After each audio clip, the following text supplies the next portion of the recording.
descansen.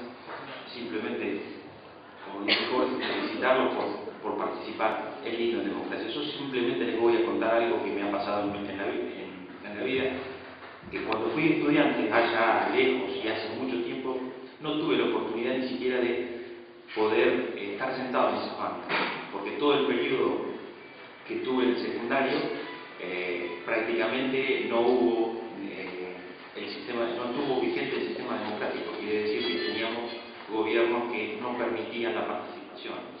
Entonces, toda esa generación no nos permitió poder estar sentado en una banca, discutir e inclusive introducirnos en la política, que además es apasionante, más allá de que por ahí los políticos estamos mal vistos y todo lo que se dice, pero es importante que lo que se cambia el sistema de vida, la forma de la sociedad, cómo cambia, siendo mejores y mejores dirigentes y participando desde chiquito como lo están haciendo ustedes. O sea que lo que quisiera es que se lleven una rica experiencia, que después la puedan transmitir y el día de mañana, quizás con la vuelta de la vida, ustedes estén sentados acá, pero como reales representantes de la sociedad.